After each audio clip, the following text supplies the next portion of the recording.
Salam, hər vaxtınız xeyir olsun əziz izləyicilər. Biz bugün Könüllü Nəzarətçilər İctimai Birliyi olaraq Beyləqan rayonunun Qəhrəman Kəbirli kəndinin Şəhidlər xiyabanındayıq. Bugün Tağıyev Anar Zakiroğlu'nun il dönümüdür.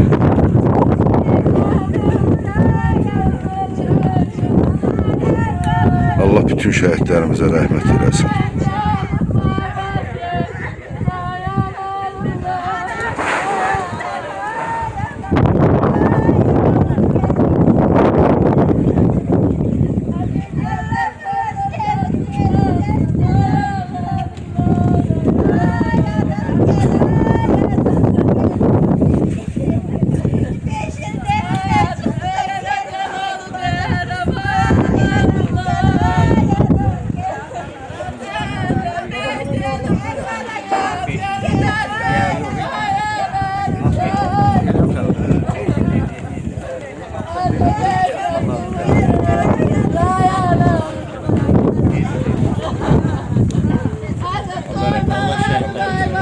Amin, amin, amin. Amin, amin.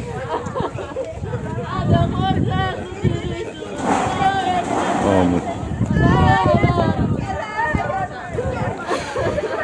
Allah bizim bütün şəhidlərimizə rəhmət eləsin. Məkanları cənnət olsun. Biz bugün Könüllü Nəzarətçilər İctimai Birliyi olaraq Beyləqan rayonu Qəhrəman Kəbirli kəndinin Şəhidlər xiyabanındayıq. Bugün Tağıyev Anar Zakiroğlu'nun il dönümüdür. Buyurun. Yani bugünleri Qəhrəman Kəbirli kəndimizdə Tağıyev Anar Zakiroğlu'nun anım günüdür. Biz de Beyləqan Regional Təşkilatının Könüllü İctimai Nəzarət Təşkilatının üzvləri ilə tədbirdə iştirak edirik. Allah cəm şəhidlərimizə rəhmət eləsin, məkanları cənnət olsun.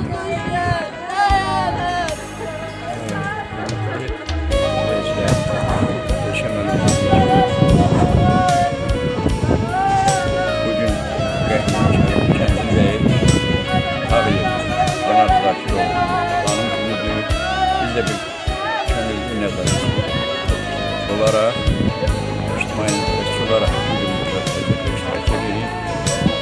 Nə deyirlər ya, Allah cəm şəhidlərimizə rəhmət eləsin. Canlar cənnət məqamları olsun. Çox sağ olun, var olun. Allah bir qədər yəni. Amin. Yoldaş araşdırıyor. Qəhrəman Kəbirli kəndində Onlar Zakiroğlu'nun anım günüdür. Orada bakışlarım kimi biz de soluruz. Biz de şadi abileri geçti. Allah rahmet eylesin. Amin, amin. Allah cümlemiz olsun. Baştaşlarınız namusun gayreti taşı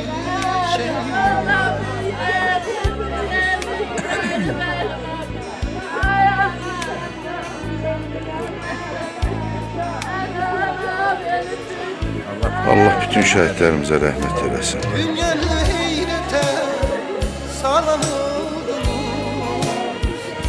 azadlık odunda Allah yanan rəhmət eləsin. Məkanları cənnət olsun inşallah. köçüp yüreklerde kalan oldunuz. Unutmak olar sizi şehitler.